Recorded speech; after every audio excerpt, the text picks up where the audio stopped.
welcome back to my channel. So guys, let's start our fan fiction. But उससे पहले मैं बात करना चाहती हूँ. ओके, मैंने जो आपको अपने चैनल के बारे में बताया था ना, जिसमें मैं कार्टून बना रही हूँ. ये वाला कार्टून भी जल्दी आने वाला है. ई को क्यूट और इनोसेंट दिखाना है और ब्यूटीफुल भी तो दिखाना होगा क्योंकि मैं ब्यूटीफुल हूँ. ओके, तो फिर तो आप लोग वहाँ पर जाके मिस्टर टीव का दूसरा पार्ट देख लेना ना, और लाइक कर देना, सब्सक्राइब भी कर देना प्लीज़, क्योंकि पिछला वाला इतना अच्छा नहीं था मुझे पता है, बट इस दफ़ा उससे बेटर है और धीरे धीरे मेरी एनिमेशन और भी ज़्यादा बेटर हो जाएगी. तो प्लीज़ ये चाहता है कि आप देखो. हाँ, आप देखो. ओके, तो लेट्स स्टार्ट आवर स्टोरी. हमने लास्ट सीन में देखा था. और हाँ, मैं अपने दूसरे चैनल का लिंक डिस्क्रिप्शन में दे दूंगी और कमेंट बॉक्स में भी. फिर आप जो वहाँ पर सब्सक्राइब कर सकते हो और लाइक भी. प्लीज़, सिर्फ 15 मिनट से भी कम की वीडियो बनती है, लेकिन उस 15 मिनट से कम की वीडियो बनाने में पूरे 5-6 दिन लगते हैं. आपको नहीं पता एनिमेशन करने में कितना वक्त लगता है. सो प्लीज़ मुझे सपोर्ट करें, नहीं तो मैं नाराज़ हो जाऊंगी. ओके गाइस, ये अब मेरी रिक्वेस्ट समझो या धमकी, मुझे कोई फ़र्क नहीं पड़ता है, क्योंकि हम जिससे प्यार करते हैं हम उसे रिक्वेस्ट भी करते हैं और धमकी भी दे सकते हैं. तो जो भी आपको लगे, मुझे कोई फ़र्क नहीं पड़ता. बट मुझे इतना पता है कि मैं आप लोगों से बहुत ज़्यादा प्यार करती हूँ, क्योंकि मेरी लाइफ में सिर्फ आप लोग ही हो जिससे मैं ज़्यादातर इंजॉय करती रहती हूँ, बातें करती रहती हूँ और जो भी करती हूँ आप लोगों के साथ ही करती हूँ. कभी कमेंट सेक्शन में आकर बातें करती हूँ और कभी आप लोगों के कमेंट्स को पढ़कर सिर्फ हंसती रहती हूँ और अपने मॉम को दिखाती रहती हूँ, देखो मम्मी ये लोग कैसे कैसे क्यूट से कमेंट कर रहे होते हैं. चलो लेट्स स्टार्ट आवर स्टोरी. तो हमने लास्ट सीन में देखा था मिस्टर चिरेन. हाँ, याद आ गया मुझे. मिस्टर चिरेन जो जाकर अब देख रहे थे कि ईबो की मॉम सोई या नहीं, लेकिन वो नहीं सो रही थी और वो उन्हें ही आंखें देख रही थी. वो कहती है, अगर तुम दोनों ने कान छोड़े और अगर तुम लोग टेबल से नीचे उतरे, मतलब कि वो दोनों कान पकड़ के टेबल के ऊपर खड़े हुए थे, तो फिर ये गोली सीधा तुम्हारे सर के अंदर जाएगी. तो मिस्टर शिचेन कहता है, मेरी वाइफ पागल हो चुकी है. तो फिर ईवो जो कि मॉम को हक करते हैं कहते हैं, मॉम छोड़ दीजिए, बाबा को माफ़ कर दो. और ऐसे कहने के बाद ईवो स्माइल कर रहा था. वो दोनों बहुत ज़्यादा मासूम थे. और उसकी वाइफ कहती है, तुम्हारे फादर को इससे भी बुरी पनिश करनी चाहिए. मेरा दिल कह रहा है तुम्हारे फादर को कोड़े से मारूं. और फिर ईवो हंसने लगता है और वांगजी और लैन शिचेन जिनका मुंह बना हुआ था, अब फिर वो लोग अच्छे से अब जो बर्थडे है वो सेलिब्रेट करते हैं. और फिर ईवो को जो उसकी मॉम केक खिला रही थी, और फिर ईवो की मॉम कहती है, ईवो तुम्हारे बर्थडे पर तुम क्या विश चाहते हो. तो फिर वो जब अपनी मॉम से कहते हैं, मुझे छोटे भाई का नाम अपने नाम जैसा चाहिए. तो उसकी मॉम हंसने लगती है और कहती है, ठीक है, तो उसका नाम हम क्या रखें. तो फिर उसकी मॉम कहती है, तो उसका नाम हम ई रख देते हैं. और ऐसे कह के हंसने लगती है. और फिर ईवो कहता है, हाँ ये नाम अच्छा है, और स्माइल करने लगता है. गाइस, मैं आप लोगों को बता दूं, ये जो ई है ये मेरा ओरिजिनल नेम है. ओके गाइस, तो आप लोग कभी कभी मतलब बहुत ही ज़्यादा क्यूट सी बातें करते हैं कि मेरी वॉइस क्या रियल में ऐसी है. हाँ, मेरी ही वॉइस रियल में ऐसी ही है.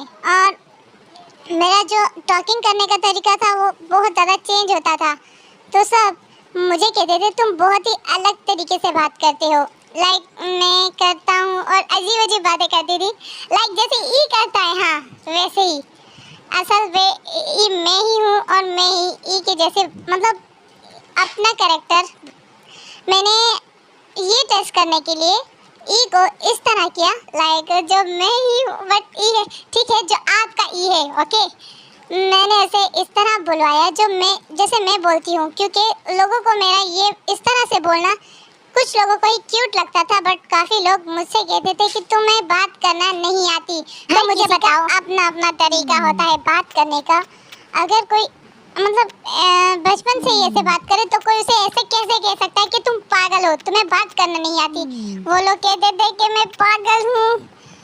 ये पागल नहीं है, हाँ ई को तो पता है वो लोग पागल थे। और हाँ, मैं उन लोगों को एक दिन जरूर सबक सिखा कर रहूंगी। मतलब उनको मार तो नहीं सकती मैं, क्योंकि मैं बहुत ज्यादा वीक हूँ, लेकिन वन डे मैं स्ट्रांग हो जाऊंगी। इसी आवाज को इतना ज्यादा फेमस करना चाहती हूँ कि उन लोगों को सबक मिल जाए और वो लोगों को पता चले कि ई कमजोर नहीं है। और फिर ये मैंने जो क्यूट सा कैरेक्टर बनाया है, मैं इसकी एनिमेशन जल्दी ही मतलब करने वाली हूँ। ओके गाइस, तो इस एनिमेशन कार्टून को जो भी देखेगा उसे फिर एक दिन पता चलेगा कि ये खास करके उन लोगों को पता चलेगा जो मुझे चिढ़ाते हैं हमेशा। तो फिर ज्यादा बातें हो गई, अब हम स्टोरी स्टार्ट करते हैं। ओके गाइस, तो फिर ईवो जब बहुत ज्यादा हैप्पी हो जाता है और अपनी मॉम की टमी को हग कर लेता है। और फिर हाँ, फिर क्या होता है वो तो मैं भूल गई, मजाक कर रही हूँ। असल पे आज मैं बहुत ही अच्छे मूड में हूँ, इसीलिए। तो फिर अब ईवो जो कि मॉम को कहता है, मॉम इसका नाम ई होगा, तो उसकी मॉम हाँ में सर हिलाती है। और फिर यहीं पर सीन कट हो जाता है और हमें हॉस्पिटल में सीन दिखाया जाता है जहाँ पर ईवो की मॉम से ईवो मिलने के लिए गया था और वहाँ पर वांग जी भी था। और फिर उसका फादर जो कि अपने छोटे से बेबी का देखता है जिसका नाम ई है, वो मतलब ई पैदा हो चुका है, ठीक है। तो फिर उसका नाम ई है, वो वेंटिलेटर में पड़ा हुआ था। और फिर उसकी मॉम जो कि स्माइल करते हुए कहती है, ईवो देखो ये ब्यूटीफुल है, बिल्कुल मॉम जैसा, तुम्हें मॉम जैसा चाहिए था ना। तो फिर ईवो जो स्माइल करते हुए मॉम को कहता है, हाँ ये मॉम जैसा है मॉम। फिर ईवो की मॉम कहती है, अपने ब्रदर से बहुत ज़्यादा लव करना, ओके, क्योंकि ये तुम्हारी तरह है बिल्कुल। और फिर उसकी मॉम कहती है, हाँ, ईवो, तो वो कहता है उसे भी टच मत करना। बट ईवो जो जिद करने लगता है क्योंकि उसे टच करना था। उसके जो फादर हैं लैन चिरन, वो ईवो को आंखें दिखाते हैं और फिर उसकी वाइफ लैन चिरन को आंखें दिखाते हुए कहती है, आंखें मत दिखाओ, मेरे बच्चों के साथ ऐसी चीज़ें मत करना, अपने ब्रदर के बच्चे जैसे हैं मेरे बच्चे को वैसा मत बनाओ। और फिर ईवो जो कि चुपचाप नीचे देखने लगता है और छोटी सी स्माइल करने लगता है। वांग जी जो कि बस चुपचाप देख रहा था, वो बहुत ज़्यादा कोल्ड था बचपन से ही और बहुत स्वीट भी था, बट कोल्ड भी था। हाँ, वो कोल्ड भी था और स्वीट भी था। और फिर वांग जी जो कि अपने फादर से कहता है, फादर बट मुझे उसे टच करना है। तो फिर वांग जी के फादर कहते हैं, नहीं कोई ज़रूरत नहीं। फिर वांग जी जो कि जिद्दी है बचपन से बहुत ज़्यादा जिद्दी, तो वो ज़बरदस्ती जाके उस वेंटिलेटर को मतलब हटाने लगता है, खोलने लगता है और ई को हाथ लगाने लगता है। तो उसका फादर जो वांग जी को खींच लेता है अपने पास, उसके कहता है मत करो, कहा ना। तो वांग जी फादर के गुस्से वाले वर्ड को सुन के घबरा जाता है और आंखें नीचे कर लेता है।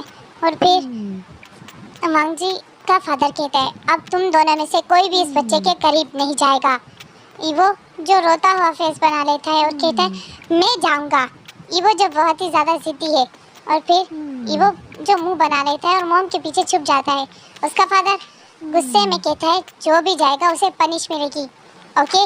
और शिचेन की वाइफ कहती है, चुप रहो शिचेन, बच्चों को डराना बंद करो, अगर मुझे कुछ हो गया तो क्या तुम ऐसा करोगे हमारे बच्चों के साथ।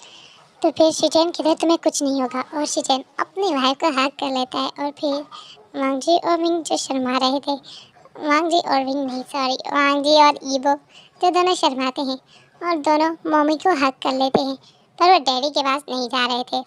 और फिर वांग जी के डैड कहते हैं, तुम दोनों इसे कुछ देर बाद ही देख लेना, ठीक है। और अब वांग जी के ब्रदर आते हैं जिसका नाम शाओ है, मिस्टर शाओ। वो आते हैं और देखते हैं वांग जी के मतलब साथ खड़े होते हैं और वांग जी को देखते हैं। और वांग जी जो उन्हें वो करता है, ईवो जो उनसे नफरत करता है बिल्कुल अपनी मॉम की तरह, वो अंकल को देखकर ही मतलब गुस्से वाला बना लेता है। और फिर ईवो का फादर कहता है आओ और अंकल को बो करो। ईवो कहता है मैं नहीं कर रहा। और ऐसा कहने के बाद ईवो जो अपनी मॉम के ब्रेस्ट में अपना फेस छुपा लेता है और मॉम के ऊपर ही आकर लेट जाता है।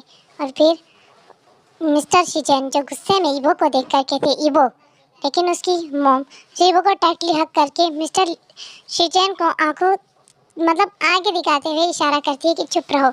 और फिर मिस्टर शिचेन जो अपने ब्रदर से माफ़ी मांगते हैं और वो कहते हैं आप देखना चाहते हो उसे। तो उसका ब्रदर जो स्मार्ट करते हैं कहता है हाँ मैं देखना चाहता हूँ। और फिर उसका ब्रदर जो कि ई को देखने के लिए गया था वो देखता है और कहता है माँ पर गया है। और ऐसे कहकर सिर्फ वो कोल्ड एक्सप्रेशन देता है। मिस्टर शिचेन जो आंखें नीचे कर लेता है और कहता है ब्रदर आपको अच्छा नहीं लगा। तो वो कहता है ये तुम्हारे सारे बच्चे अपने माँ पर गए हैं, सिर्फ वांग जी हम पर गया है। इन दोनों की शक्लें बिल्कुल माँ पर जाती हैं। और फिर मिस्टर शिचेन कहते हैं वो भी तो मेरी वाइफ है ना, इसीलिए मुझे तुम्हारी वाइफ बिल्कुल भी नहीं। वो एक बदतमीज औरत है जिसे तुम अपने सर पर चढ़ा चुके हो और कल को वो तुम्हारे सर पर चढ़कर नाचेगी और तुम कुछ नहीं कर पाओगे। और फिर मिस्टर लैन चिरेन जो कि आंखें नीचे कर लेते और कुछ बोल नहीं पाते अपने ब्रदर को। और फिर अब वो कहते ब्रदर मुझे आपसे बात करनी थी। तो उसके ब्रदर कहते घर में कोई भी बात नहीं, अगर बात करनी है तो ऑफिस में आ जाना। तो वो कहता है ब्रदर घर की बात थी इसीलिए घर में कर रहा हूँ, घर में ही करना चाहता हूँ। तो फिर गाइस मेरे बैकग्राउंड से आवाज़ें आ रही होंगी क्योंकि हमारे घर में पैकिंग शुरू हो चुकी है और मुझे निकलना है फिर 2-3 दिनों में ही। 2-3 दिनों में नहीं, मैं ये कहना चाह रही थी कि ये मेरी लास्ट वीडियो है। इसके बाद मैं कुछ दिनों बाद वीडियो डालूंगी। सुबह हमें जाना है ओके। सो फिर हमें दिखाया जाता है सीन वहीं पर जो लैन चिरेन है वो कहते हैं ठीक है आप जब मेरे घर आएंगे तब हम बात कर लेंगे। तो मिस्टर शाह कहते हैं हाँ ठीक है अब मैं चलता हूँ। तो मिस्टर लैन जब मिस्टर शाह के साथ चले जाते हैं और अब हमें फिर से सीन दिखाया जाता है घर का। और घर में वो सब टेबल पे बैठे हुए थे, वहाँ पे सर्वेंट्स जो के डिनर को लगा रहे थे, अच्छे से खाना लगा रहे थे। और फिर वहाँ पर मिस्टर शाह जो आकर बैठते हैं और उनके साथ उनके 3 बच्चे भी थे। और फिर वहीं वे अब मिस्टर शाह के बच्चों से कभी भी हमारे मिस्टर चिरेन के बच्चे नहीं मिले थे क्योंकि बिल्कुल ईवो की मॉम को पसंद ही नहीं था उन लोगों के मतलब करीब अपने बच्चों को छोड़ना। फिर मिस्टर शाह जो कि आए हुए थे और फिर उनके बेटे भी आए हुए थे, उनमें से 2 बच्चे जो अल्फा थे और एक मेगा। तो फिर एक का नाम जान, दूसरे का नाम सैन और तीसरे का नाम विंग था। अब सबसे बड़ा सैन है और जान जो कि सबसे छोटा है और बीच वाला विंग। ठीक है गाइस, अब आप लोगों को समझ आ गया होगा कि विंग और ईवो मतलब ये लोग एक दूसरे के कजन ब्रदर हैं। कजन भी कह सकते हैं और कजन ब्रदर भी कह सकते हैं, कुछ भी कह सकते हैं। तो फिर हमें दिखाया जाता है कि मिस्टर चिरेन जो कि अपने ब्रदर से कहते हैं ब्रदर मैंने आपको कुछ कहा था, आपने क्या सोचा? आपने कहा था मैं सोच कर बताऊंगा। तो उसके ब्रदर कहते हैं तुम अपनी उस बीवी के लिए अपने भाई को छोड़ने के लिए तैयार हो, हमारा खानदानी काम छोड़ने के लिए तैयार हो, तुम्हारी बीवी तुम्हें सिखाती है सब कुछ। तो मिस्टर चिरेन कहते हैं भाई ऐसी बात नहीं है, लेकिन मैं खुद ही इन चीज़ों से थक चुका हूँ। मैं अपने बच्चों को कभी बाहर भी लेकर नहीं जा सकता क्योंकि मैं फ्री नहीं होता और डर होता है कि कहीं कोई गोली ना चला दे। उनको मैंने फ्रीडम एक लाइफ भी नहीं दी, इसीलिए मैं चाहता हूँ कि मैं ये सब छोड़ दूँ और कहीं दूर चला जाऊँ और अपनी वाइफ और अपने बच्चों के साथ अच्छे से रहूँ।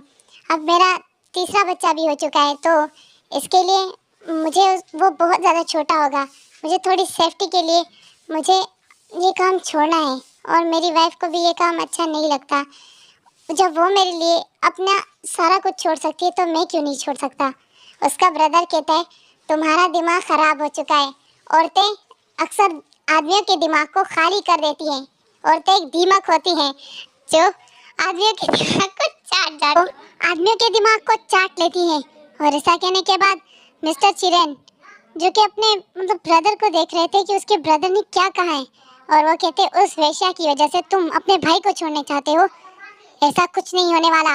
और फिर मिस्टर चिरैन कहते हैं भाई वो मेरी वाइफ है, आप ये क्या कह रहे हैं। मिस्टर शाह कहते हैं जो कहना है साफ साफ कहो, मैं तुम्हें अपना जवाब दे चुका हूँ, तुम चाह कर भी इस कंपनी को या काम को नहीं छोड़ सकते, समझे तुम। पर ब्रदर ये मेरी लाइफ है, तुम्हारी लाइफ, तुम्हारी लाइफ कुछ नहीं, हमें अपनी लाइफ को नहीं देखना, हमें अपने फादर की तरह वर्ल्ड का स्ट्रॉन्ग माफिया बनना है ब्रदर। पर मुंह बंद करो। और ऐसे कहने के बाद मिस्टर शाह जो कि बहुत ही बुरी तरीके से टेबल के ऊपर हाथ मारते हैं, लाइक उन्होंने मुक्का मारा था जिससे पूरी टेबल हिल जाती है। अब जो मिस्टर चिरैन की वाइफ होती है वो ई को अपने गोद में उठाया हुआ था, वो सिर्फ एक दिन का ही है, तो उसे उठाकर आती है और वहीं पर टेबल पे बैठ जाती है क्योंकि मिस्टर चिरैन ने ही मिस्टर शाह को, उन्होंने उसे डिनर पर बुलाया था अपने बड़े ब्रदर को। मिस्टर शाह जो बड़े हैं और मिस्टर चिरैन छोटे भाई हैं, तो फिर मिस्टर चिरैन जो चुपचाप कहते हैं ब्रदर मेरा ये फैसला जो मैंने किया है ये एक ही है और मैं काम छोड़ना चाहता हूँ। अब उसका ब्रदर जो कि उसकी वाइफ की तरफ गुस्से में देखता है और उसकी वाइफ जो बच्चे को लेकर बैठी हुई थी और स्माइल कर रही थी और वो बहुत कमज़ोर दिख रही थी, उसका ब्रदर कहता है इसकी वजह से हुआ सब कुछ, इस बिच की वजह से तुम ऐसा कर रहे हो, ये सब सारे फसाद की जड़ ये है, अगर मैं इसे ही मार देता हूँ तो जान छूट जाएगी। और ऐसे कहने के बाद वो जल्दी से अपनी गन निकाल लेता है और गोलियां चलाने स्टार्ट कर देता है। अब जो गोली थी सीधा जो ईवो की मॉम है उसके मतलब कुल करीब से होकर गुजर जाती है, लाइक वो लगने ही वाली थी, बट मिस्टर चिरैन ने अपनी वाइफ को अपने पास खींच लिया था और वो कहते ब्रदर क्या कर रहे हो आप। अब वो कहता है सबको मार डालो, एक को भी नहीं छोड़ना, सिवाय मेरे ब्रदर के, सारे बच्चों को भी और इसकी वाइफ को भी मार डालो। फिर गोलियां चलने लगती हैं और मिस्टर चिरैन, उसके पास तो कोई गन थी ही नहीं, वो उस वक्त बस बिल्कुल मतलब अपनी गन वन को उन्होंने साइड पर किया हुआ था और ऐसे उन्हें नहीं पता था उसके ब्रदर ने पहले से ही प्लान किया है उसे और उसके वाइफ को और उसके बच्चों को मारने का। और फिर वो जब गोलियां चलने लगती हैं, अब वहाँ पर मिस्टर शाह के बच्चे भी थे जिसमें से विंग और सैन जो कि वहाँ से उनको मतलब गार्ड्स वहाँ से लेकर चले गए थे, लेकिन जान जो कि वहीं पर अपने फादर के साथ खड़ा हुआ था। और फिर जान जो कि डेवल से स्माइल कर रहा था, जान बिल्कुल पहले से ही मतलब उसे गन वन चलाने में बहुत ज़्यादा इंटरेस्ट था, तो वो ट्रेन था इस चीज़ों में। तो वो जो कि अब गोलियां चल रही थी तो अचानक वो गन देखता है जो नीचे पड़ी हुई थी मतलब फ्लोर पर, तो वो उस गन को उठा लेता है जो कि हाथापाई में गिर गई थी। और फिर वो देखता है कि उसके फादर को किसी मतलब बाजू में गोली लग गई है क्योंकि मिस्टर चिरैन के भी कुछ वफादार गार्ड थे जो उन्हें प्रोटेक्ट कर रहे थे। और मिस्टर चिरैन जो कि अपनी वाइफ और बच्चों को कहता है यहाँ से निकलो जल्दी करो, और बस वो गोलियां मतलब एक दूसरे पर इस टाइम बहुत ज़्यादा फायरिंग हो रही थी, मतलब बहुत ज़्यादा गोलियों की आवाज़ आ रही थी, तो वो कहता है यहाँ से निकलो जल्दी करो।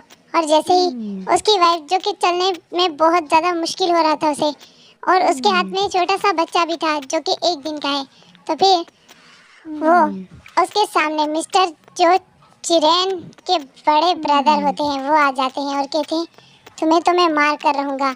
और वो जो बिल्कुल गन पॉइंट कर लेते हैं उस मतलब मिस्टर चिरैन की वाइफ पर, ईवो की मॉम के ऊपर, और वो बस गोली चला रहे थे। और वहाँ पर मतलब ईवो जो कि वांग जी के हाथ में गन देते हुए कहते ब्रदर चलाओ उसे नहीं तो वो मॉम को मार डालेगा, लेकिन वांग जी जिसके हाथ पूरी तरीके से कांपने लगे थे, फिर ईवो उसे चिल्लाते हुए कहता है मॉम को बचाओ और गोली चलाओ, क्योंकि उसके फादर जो कि मतलब अभी भी फाइट में बिजी थे, पता नहीं क्या बट वो बिजी थे। और फिर वो जो कि दूसरों से अभी लड़ रहे थे क्योंकि बहुत ज़्यादा फायरिंग हो रही थी, तो अचानक जो कि ईवो चिल्लाते हुए कहते हैं ब्रदर गोली चलाओ, लेकिन उससे पहले किसी और की गोली चल जाती है और उसकी मॉम को गोली लगती है जो कि बिल्कुल उसके सीने के आर पार हो गई थी कि मॉम के हाथ में, जो उसकी मॉम के हाथ में लिटिल बेबी था वो भी ज़मीन पर गिर जाता है ज़ोर से, मतलब बहुत ही बुरी तरीके से बच्चा गिर जाता है। और फिर ईवो जो कि देखता है पीछे, अंकल चाओ ने गोली नहीं चलाई क्योंकि अंकल चाओ ने बाद में गोली चलाई थी जो कि ईवो की मॉम के कंधे पर लगी थी। और एक गोली पीछे से भी आई जो जान ने चलाई थी। तो फिर ईवो जो शॉक हो जाता है और बच्चा जो नीचे गिरा हुआ था और वो रो रहा था। ईवो जो कि अब जो मिस्टर शाह है उनका गन पॉइंट उस छोटे से बच्चे पर जाता है। तो ईवो जो जल्दी से उसे उठाने लगता है तो वो गोली चला देते हैं जो ईवो के मतलब बिल्कुल कंधे से छू कर निकली थी। ईवो के कंधे से खून निकलने लगता है और ईवो के मुंह से चीख निकल आती है। और फिर मिस्टर शाह जो अपने ब्रदर के मतलब कंधे पर गोली चलाते हैं, उनकी गन की जो बुलेट थी वो खत्म हो चुकी थी। और फिर उनके जो गार्ड थे वो मतलब राउंड बना लेते हैं और मिस्टर शाह जो जल्दी से अपनी वाइफ को मतलब फ्लोर से उठा लेते हैं और ईवो का हाथ पकड़ते हुए से मतलब अपने पास जैसे कि खींचते हुए अपने साथ लेकर चलने लगते हैं। और पीछे पीछे सारे गार्ड जो राउंड बना रहे थे और वो गोलियां चला रहे थे कंटिन्यू। फिर मिस्टर शाह कहते हैं कि एक भी नहीं बचना चाहिए। मिस्टर चिरेन के जो गार्ड्स हैं उन्होंने सेफली उन्हें उनके प्राइवेट जेट तक पहुंचा दिया था। और फिर वहां से वो लोग मतलब निकल जाते हैं और मिस्टर चिरेन जो अपनी वाइफ को देखते हैं उन्हें लगता है कि अभी भी वो सांसें ले रही है, पर ये उनकी गलतफहमी थी। वो अपना दम तोड़ चुकी थी बस। और फिर मिस्टर शाह जो कि अपने गार्ड्स को कहते हैं जो भी हो उनमें से एक भी नहीं जिंदा बचना चाहिए, तुम लोग समझ जाओ। और ऐसे कहने के बाद वो फिर से अपनी गन्स लेकर अपने गार्ड्स को भेजते हैं पीछे, लेकिन वहाँ उन्हें कोई भी सुराग नहीं मिलता। फिर मिस्टर चिरेन जो कि अपनी वाइफ को हिलाकर देखते हैं, उसकी वाइफ कोई रिस्पॉन्स नहीं कर रही थी और वो बच्चे को हिलाकर देखते हैं। बच्चा जो कि बिल्कुल चुप था, लेकिन कुछ देर बाद बच्चा रिस्पॉन्स करने लगता है, लेकिन वाइफ जो बिल्कुल भी रिस्पॉन्स नहीं कर रही थी। ईवो की शोल्डर में से ब्लड निकल रहा था और वांग जी जो कि बिल्कुल शांत है और चुप है, उसकी आई से टीयर्स निकल रहे थे और वो कुछ भी नहीं बोल पा रहा था। ईवो कहते फादर मॉम को क्या हुआ है? तो ऐसे कहने के बाद ईवो जो कहता है पापा छोड़िए मैं देखता हूँ मॉम को। और ऐसे कह के वो मॉम को हिलाते हुए मॉम का नाम लेता है, लेकिन उसकी मॉम बस आखिरी सांसें ही ले रही थी। और फिर उसकी मॉम जो कि ईवो को मतलब ईवो का हाथ पकड़ा हुआ था बट वो आंखें नहीं खोल पा रही थी और वो कहती है मुझे बहुत ज़्यादा अंधेरा दिख रहा है, मुझे कुछ दिखाई नहीं दे रहा। तो मिस्टर चिरेन है वो बहुत ज़्यादा रोने लगते हैं और कहते हैं तुम फिक्र मत करो, हम अपने प्राइवेट जेट में हैं, कुछ देर तक हम हॉस्पिटल में पहुंच जाएंगे। लेकिन उसकी वाइफ जो कि ईवो को कहती है अपने भाई का ख्याल रखना, ठीक है। और ऐसे कहकर ईवो को हक करती है। ईवो जो हक मतलब ईवो को वो हक कर लेती है और वांगजी जो दूर से ये सब देख रहा था। और फिर उसकी माँ वांगजी की तरफ देखती है और अपना हाथ बढ़ाती है। वांगजी जैसे ही माँ के करीब आने लगता है ईवो उसे आंखें दिखाता है और दूर कर देता है और कहता है तुम्हारी वजह से हुआ सब कुछ। और उसकी माँ जो कि वहीं पर कुछ सांसें लेकर मर जाती है और यहीं पे फ्लैशबैक खत्म हो जाता है। अब वांगजी जो अपने फ्लैशबैक से बाहर आता है और देखता है कि ईवो सो चुका है। फिर ऐसे ही पूरा एक हफ्ता गुजर गया था। जो कि डॉक्टर्स हैं उन्होंने ई को वो जो नशे का इंजेक्शन देते थे ताकि वो होश में ना आए, वो देना बंद कर दिया था। अब मतलब कम देते थे लाइक वो थोड़ा डोज देते थे। तो फिर अब ई की अचानक आइज ओपन हो जाती हैं और वो यहाँ वहाँ देखने लगता है और वो उसके फेस के ऊपर बहुत सारी पट्टी लगी हुई थी, जैसे कि एक मम्मी के मतलब फेस पे पट्टी होती है लाइक वैसे ही। हाँ, फेस पूरा कवर था पट्टियों से, सिर्फ उसकी आईज मतलब दिख रही थी। तो फिर ई जिसके मुंह से रोने की आवाज़ आने लगती है धीरे धीरे से। तो फिर ईवो जो कि बिल्कुल ई के मतलब बेड के करीब ही मतलब के बेड के ऊपर सर रख करके लेट गया था।